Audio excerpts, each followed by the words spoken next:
안녕하세요. 요즘 연휴다 보니 이래저래 사건 사고가 많네요. 특히 뉴스를 보면 뺑소니 사고 얘기가 많이 나오는데요. 보다 보면 시댁 생각이 나서 다시금 화가 치밀어 오르고 마네요. 시어머니의 안하무인함에 학을 떼버렸던 큰 사건이 하나 있어요. 저희 친정은 참고로 어머니가 일찍 돌아가시고 아버지 혼자 저희 남매를 키워주셨는데 경제적으로 여유롭지가 않아 다니고 싶은 학원에 등록하기는커녕 학교 준비물도 제대로 사지 못할 때도 있었습니다. 그래도 아빠의 사랑만큼은 참 듬뿍 받고 살았네요. 지방 오가며 힘들게 일하셨지만 저희 남매한테만은 늘 깊은 관심을 두고 남부럽지 않은 엄마 역할까지 하려 부단히 노력하셨던 분입니다.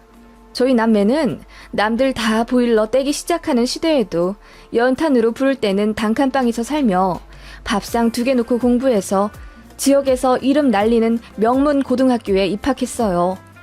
사정 어려운 거 아시는 선생님들이 혜택을 주셔서 지역 장학금도 받고 대기업 추천 장학금도 받아가며 공부했습니다.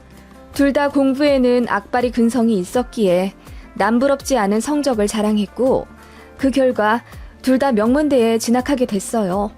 저보다 동생이 공부를 더 잘했고요. 저는 그냥 공부 잘하는 애들 중에 딱 평범한 루트 탄 케이스입니다. 휴학 한 번 없이 무난하게 대학 다녔고 졸업하기 한 학기 전 공기업 특채로 입사했어요. 저는 무엇보다 안정적인 수입을 원했기 때문에 더 연봉 세다는 대기업도 마다하고 그냥 공기업으로 들어갔어요. 빨리 돈을 벌어 아빠도 호강시켜드리고 싶었고 저보다 잘났지만 제 남동생이니 용돈도 주고 싶었습니다. 남동생도 저처럼 국내 기업에 입사할 줄 알았는데 군대 다녀오고 나니 더 다양한 경험에 목이 말랐나 봐요. 저희가 워낙 가난했던 터라 남들 다 먹어봤다는 패밀리 레스토랑도 성인 돼서 처음 가봤고 다른 사람들 어릴 때 한 번씩은 다 가봤다는 갯벌도 저희 남매는 단 한 번도 가보지 않았어요.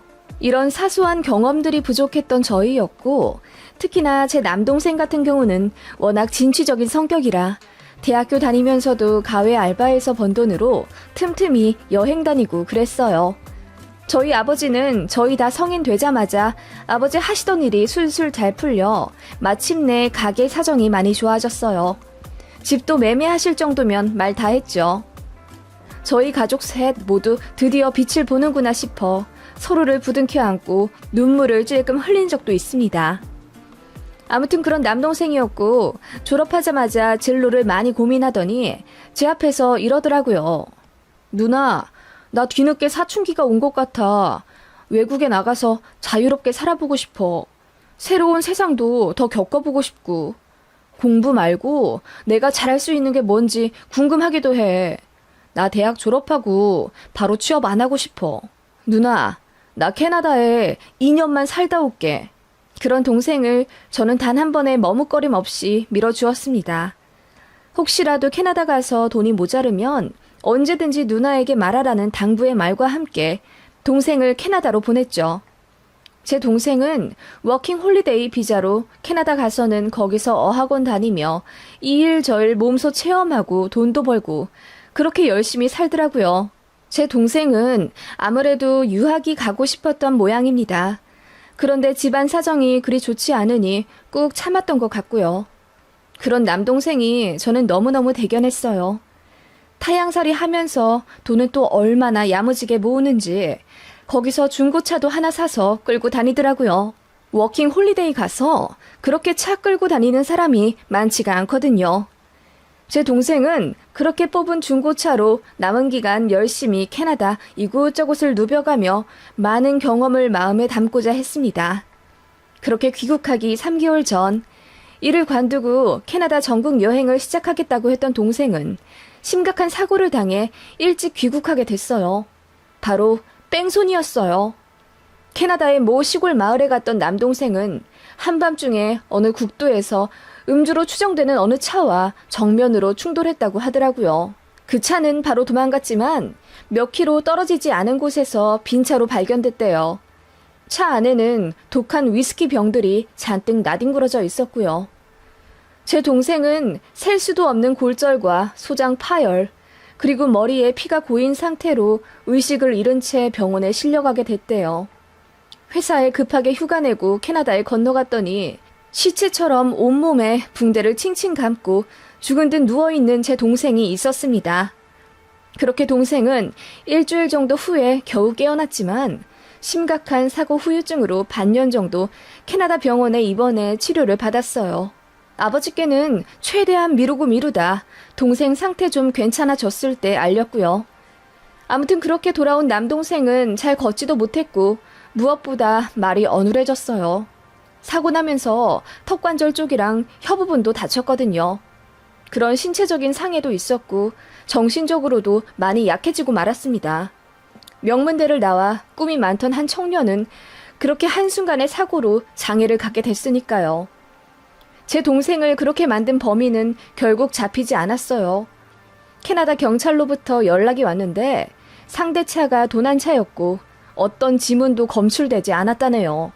더 이상 수사할 것이 없다는 식으로 포기하려 하길래 국제소송도 준비하고 그랬었네요. 제 동생은 그렇게 희망을 잃고 캄캄한 집에서 하루를 죽여가며 보내고 있었습니다.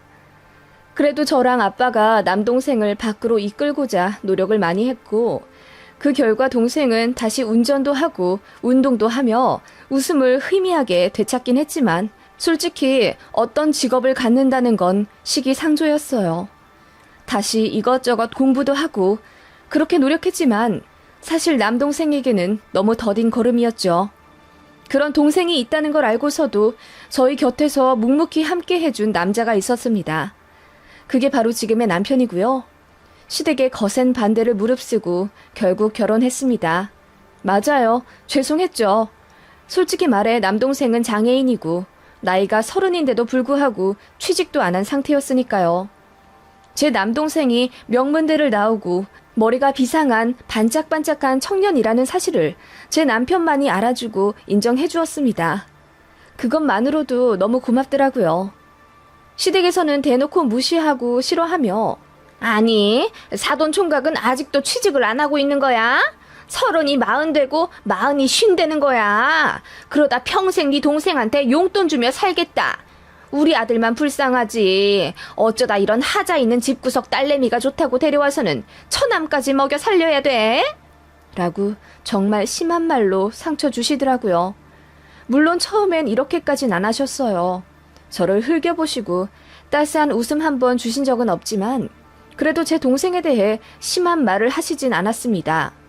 그런데 결혼 생활이 1년이 되고 2년이 되면서 남동생의 취직 준비 기간 역시 길어졌고 그에 따라 저도 얼마간의 용돈을 줘야 했기에 물론 아버지가 돈을 이제는 잘 버시고 집도 있기에 큰 돈으로 부양할 의무는 없지만 동생이 아픈데 어떻게 한 달에 용돈 한 푼 안 보태줄 수가 있나요?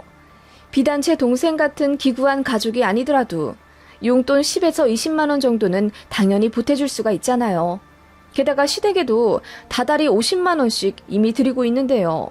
솔직히 시댁이요? 이런 말 하면 저도 똑같은 사람 같지만 사실 저희 친정 사정이랑 별다를 바 없습니다. 저희 친정 아버지는 집이라도 있으시지만 시댁은 아직 전세 사시고요. 도련님 한 분 있는데 제 남동생보다 1살 어리고 거기도 취직 안 했어요. 공무원 준비 장수생이었거든요. 제 동생은 뺑소니 때문에 한순간에 장애가 생겨 취직을 못했지만 도련님은 학교 다닐 때부터 워낙에 공부도 안 했고 성인이 되어서도 늘 본가에 손 벌리며 일하고 싶지도 않아 했어요. 그런 시댁 사정인 거 당신도 뻔히 알면서 시어머니는 저에게 별 볼 일 없는 친정, 하자 있는 가족, 장애 있는 남동생 어쩌고저쩌고 운운하면서 제 자존심을 바닥까지 끌어내려 밟기 시작하시더라고요. 특별한 계기가 있다면 시댁 용돈 올려달라고 하는 거 거절했던 일로 추정이 되네요. 시댁에서 월 50만 원 받는 거 모자라다고 월 100만 원으로 올려달라고 하셨거든요. 그런데 어머님은 나이가 아직 젊으셔서 어머님 나이 20살에 제 남편 낳으셨습니다. 그래서 아직 경제활동 왕성히 하실 나이인데도 일하기 싫다며 저희더러 돈을 더 달라고 하시더라고요. 저희는 아이 둘이 있고 한창 교육비로 달에 200만 원 가까이 나가야 하는 입장인데다 아파트며 자동차며 할부금의 노예로 살아가는 마당인데 어떻게 달에 100만 원씩 시댁에 돈을 드립니까? 월 50도 사실 벅차요. 그 돈이면 제 옷도 마음껏 살 수 있는 금액인데 이런저런 돈 들어갈 거 다 제하면 저랑 남편은 진짜 1년에 옷 한두 벌 살까 말까 할 정도로 치장 못해요. 보풀 제거기로 매년 코트 다듬으며 15년간 입고 있습니다. 아무튼 저희 그런 사정 얘기하며 더 올려드리긴 힘들다고 말씀드리니 갑자기 불똥이 제 남동생으로 튄 겁니다. 돈이 다 그쪽으로 들어가니까 시댁에 줄 돈이 없는 거 아니냐면서 빡빡 우기는 거예요. 많이 줘봤자 20이고 한 달에 10만 원도 못 주냐. 시댁에 돈 들인 거에 비하면 친정에 들어간 돈은 세 발의 피다 등등. 울면서 제가 해명을 해도 어머님은 결국 눈에 가시였던 장에 있는 제 남동생을 걸고 넘어졌고 상처 주는 말의 수위가 점점 심해져 갔던 거죠. 그 바람에 저도 시댁이랑 많이 싸웠고 제 남편도 중간 역할 하다 보니 본인 부모님이랑도 사이가 나빠져서 명절 아니면 시댁도 잘 안 가게 되었습니다. 거기다 시댁에서 사실 뭐 저희한테 보태주신 것도 없고 제 아이들 태어났는데도 이렇다 할 용돈이나 선물도 주신 적 없거든요. 그나마 저희 아버지가 매번 몇십씩 용돈 주시고 놀이공원 데려가 주시고 그래서 조부모의 정을 알지 시댁에서는 저희 애들한테 딱히 관심도 없어요. 시동생도요. 도련님은 공무원 준비만 7년째 하고 있었는데 솔직히 공부는 무슨 공부. 매일같이 놀러 다닐 구르기만 하고 분수에 맞지도 않은 외제차를 렌트에 끌고 다니며 밤마다 여자들이나 꼬시고 살았습니다. 그런데 공무원 준비를 한답시고 시댁에서 매달 100씩 뜯어내고 제 남편한테도 가끔 몇십만 원씩 학원비를 요구하며 살았던 사람이에요. 솔직히 가족으로 엮인 거 아니면 말도 안 섞을 만한 부류고요. 그런 도련님에 비해 제 남동생은 소박한 경차 끌고 다니며 자기가 할 수 있는 역할의 알바를 다니며 학원도 다니고 그렇게 미래를 차근차근히 준비하고 있었고요. 하나 같은 점이 있다면 둘 다 주식 투자에 관심이 많다는 점이었습니다. 그래도 제 남동생은 학교 다닐 때부터 모의 투자로 상금도 1,000만 원 받았던 전력이 있는 반면 시동생은 여기저기서 돈 끌어써서 듣도 보도 못한 기업에 묻지마 투자해서 돈 다 날리고 그랬어요. 어떻게 공무원 준비하는 사람이 주식창에 몇 시간 동안 매달리는지 애초부터 말도 안 된다고 생각했습니다.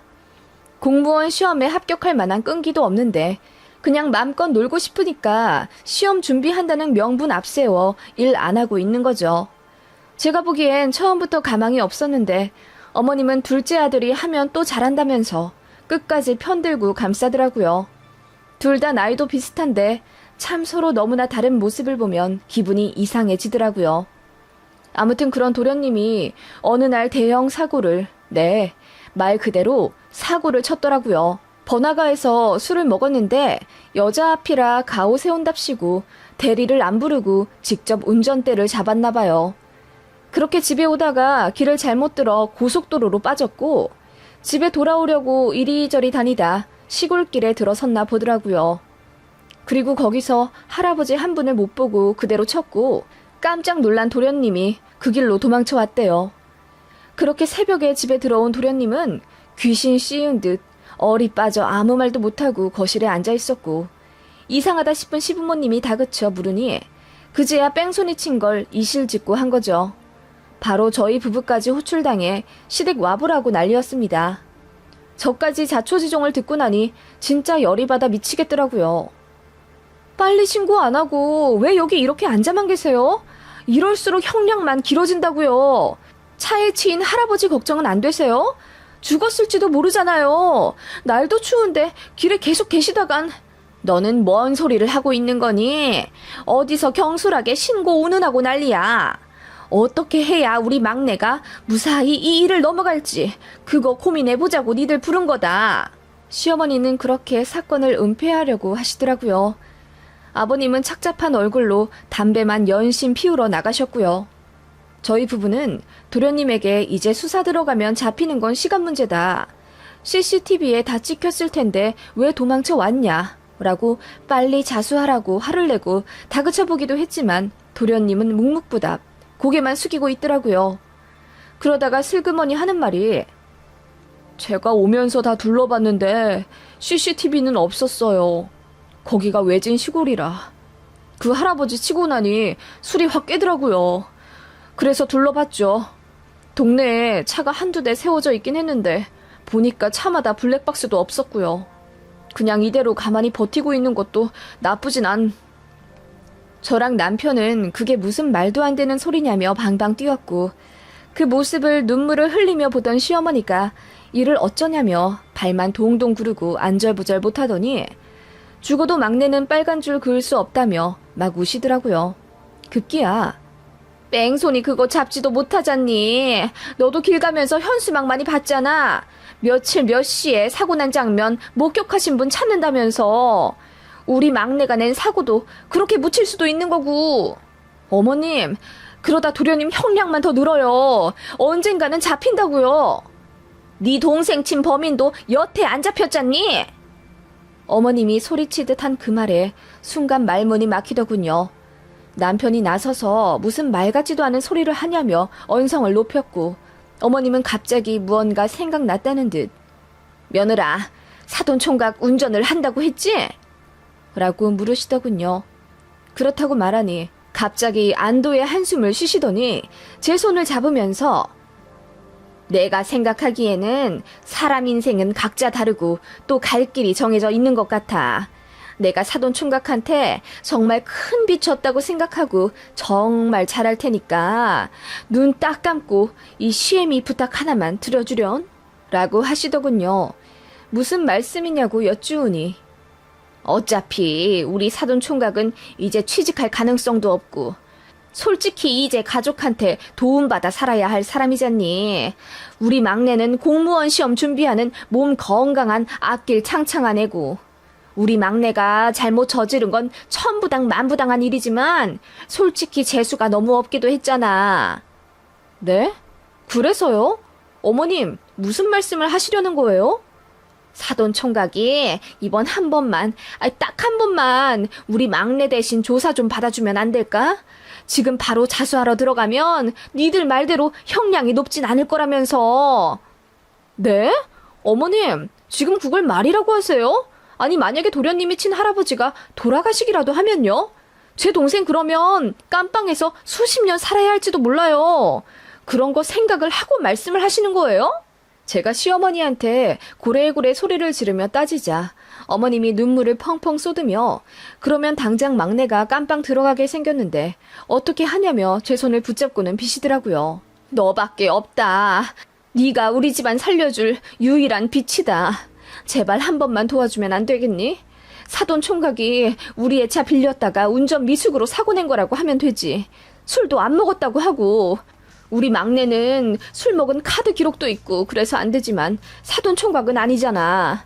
재판 받더라도 사돈총각은 자기가 뺑소니 당한 기록도 있어서 변호사 통해서 잘만 얘기하면 아마 감형되지 않을까 싶고 우리가 재판 비용 다 댈게.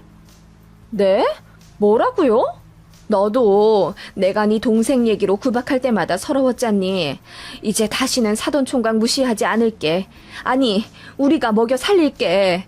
딱 한 번만 대신 조사 받아주면 그 다음부터는 우리가 사돈총각한테 정말 잘할게. 응? 각서도 쓸 수 있어. 하면서 어머님이 정신 나간 듯 자필로 A4 용지에 각서를 쓰시더라고요. 제 동생이 도련님 대신 죗값 치러주면 한 달에 100만 원씩 평생 지급 보장한다면서요. 사돈총각은 어차피 이도저도 못하는 몸에 밥벌이도 할 수 없는 인생이었잖니. 연금 받듯 매달 100만 원씩 우리한테 받으면 누나인 너도 좋고 우리도 좋은 건데, 응?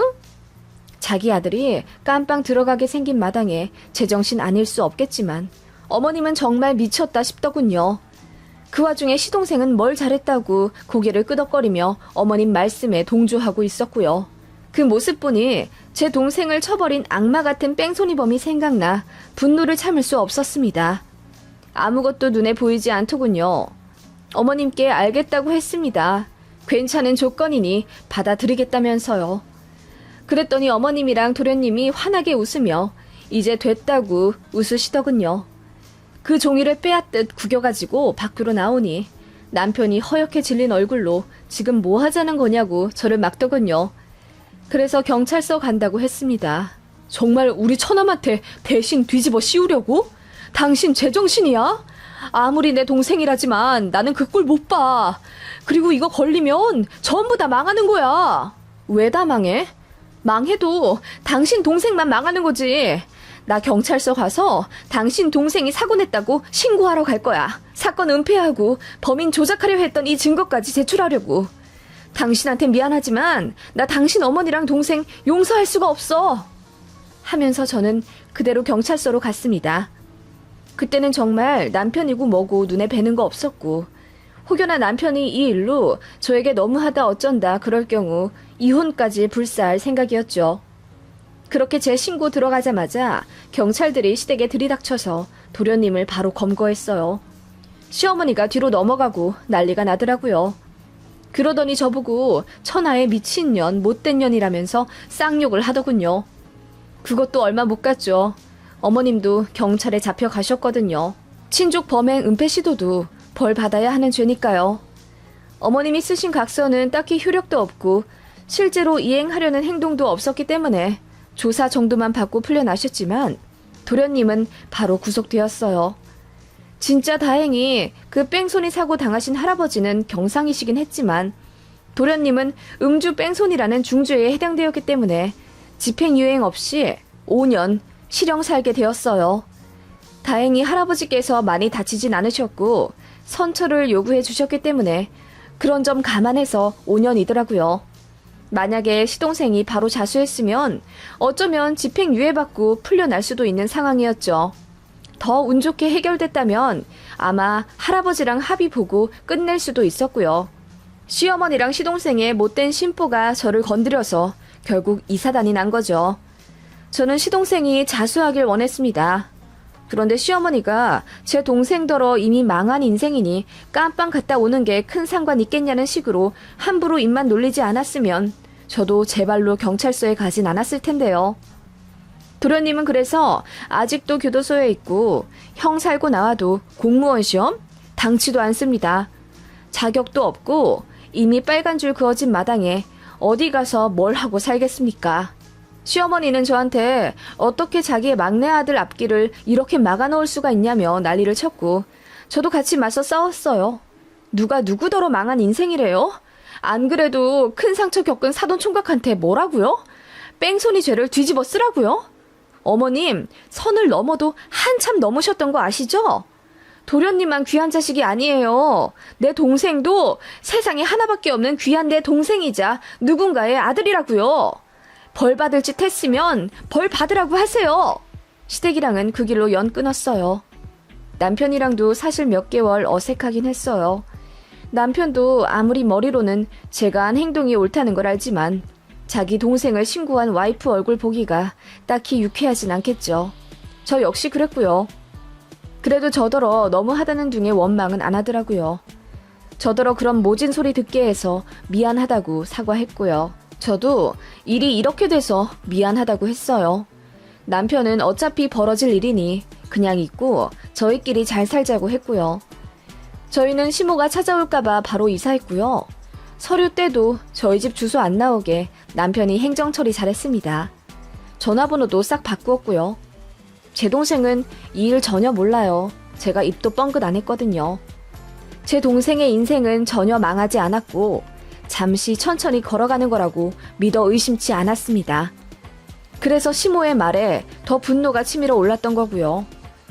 제 동생은 모아둔 돈으로 주식 투자를 전업으로 시작했습니다. 보행과 발음이 불편한 제 동생이 마음 편히 돈 벌 수 있는 방법은 재테크뿐이었고 본인이 잘할 수 있는 쪽이 바로 주식이었기 때문이에요. 꽤 잘하더라고요. 워낙 신중하고 조심스러운 편이라 욕심내지 않고 차근차근 수익을 내고 있었고 몇 달 전부터는 한 달에 1,000만 원 전후로 수익을 낸다고 하더라고요. 돈 버니까 이제야 가족에게 제대로 베풀 수 있겠다면서 제 남편한테 맞춤 양복도 한 벌 맞춰주고 저희 아이들에게 탭도 선물해 주었죠. 저한테도 그간 뒷바라지 해줘서 고맙다며 거금의 상품권을 선물해 줬던 참 속 깊은 동생입니다. 솔직히 시댁 생각하면 가슴 한켠이 답답해지는 건 사실이에요. 그런데 한편으로는 제 동생을 치고 간 범인을 제 손으로 경찰서에 쳐 넣은 것 마냥 속이 시원하기도 합니다. 이런 복잡한 심경을 아무도 이해 못하겠죠? 이런 일이 흔하지도 않을 테니까요. 아무튼 저는 이 세상이 조금 더 아름답고 정의로워지길 원합니다. 시댁은 이제 생각하고 싶지도 않네요. 그냥 없다고 생각하려고요.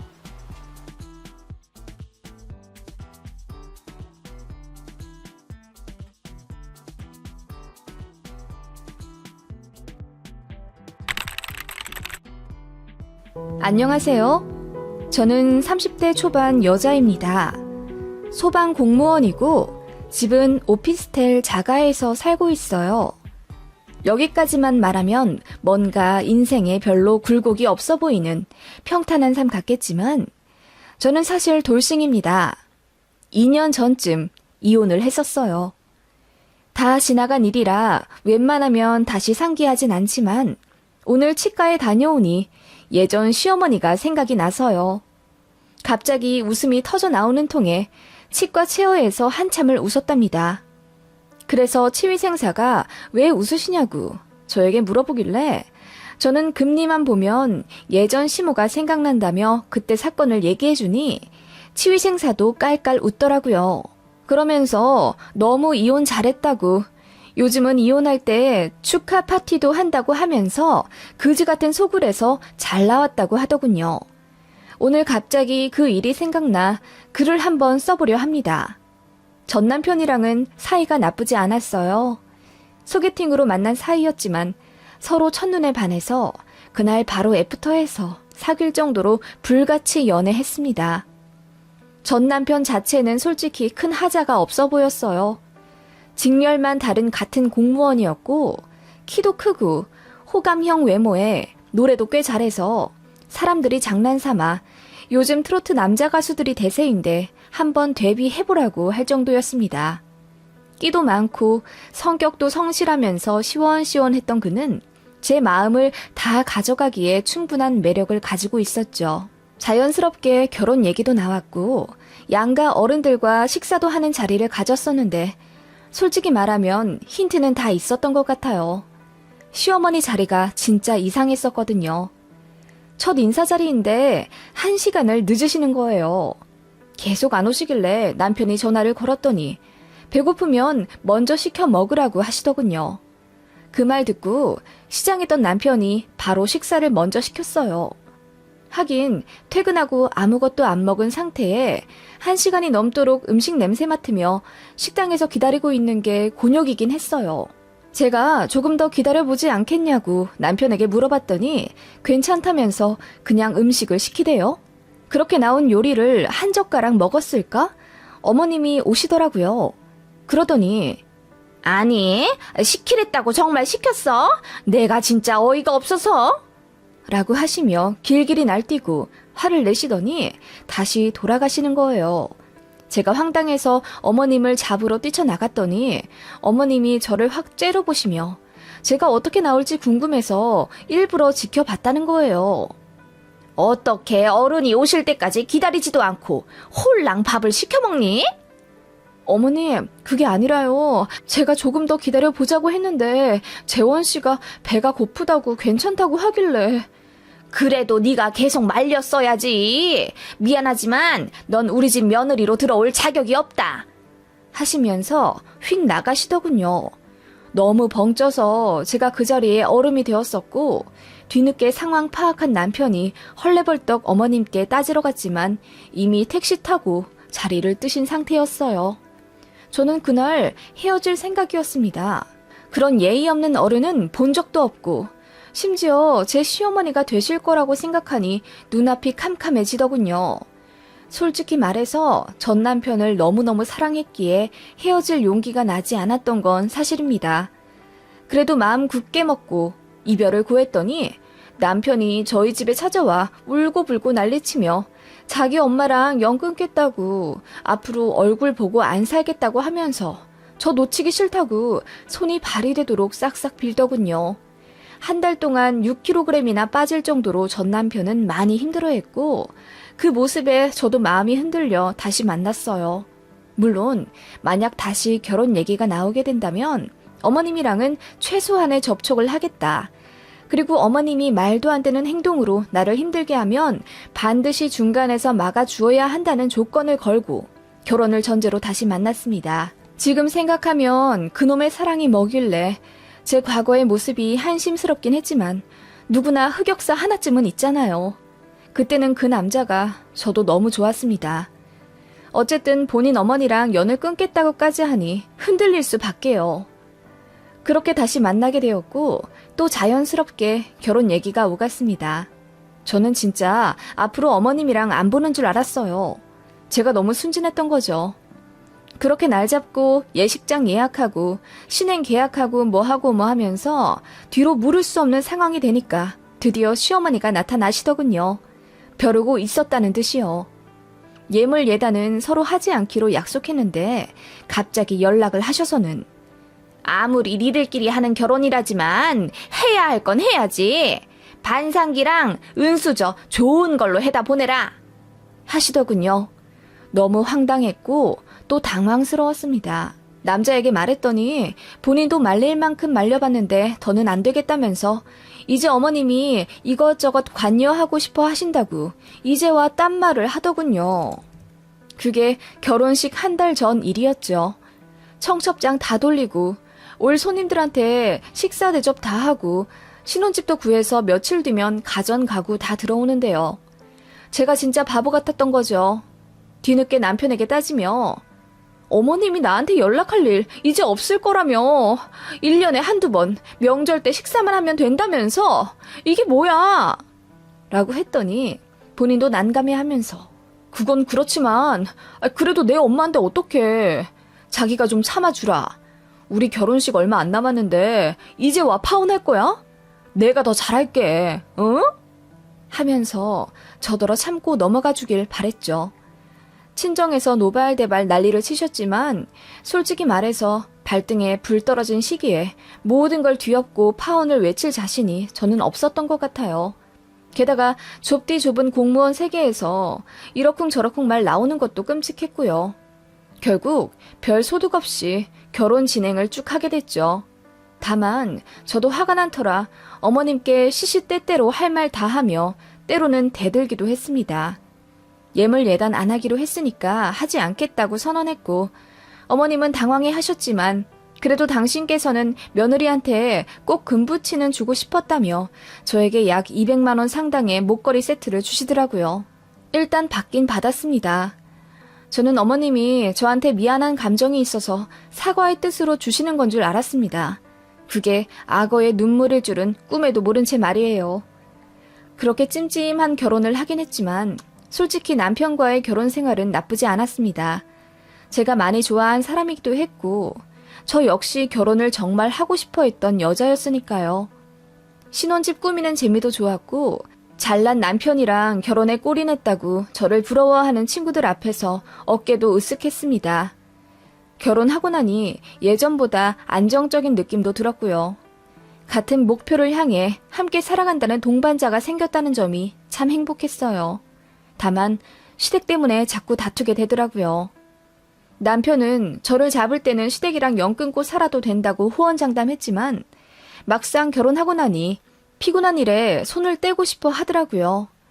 시어머님은 개혼이라 아들 일에 간섭하고 싶어 했고 남편은 처음에는 제 생각하느라 막아주긴 했지만 어머님의 지속적인 잔소리에 지쳐가더라고요.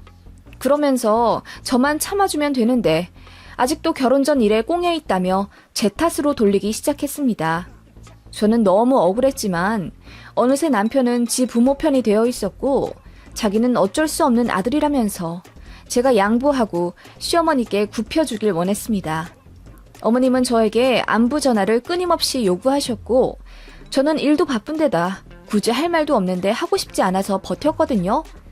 그런데 제 전화 한 통하면 시댁 분위기랑 저랑 남편의 사이도 좋아지니까 참 그게 저를 스스로 옥죄게 만들더라고요. 지금 생각하면 가스라이팅이었던 것 같습니다.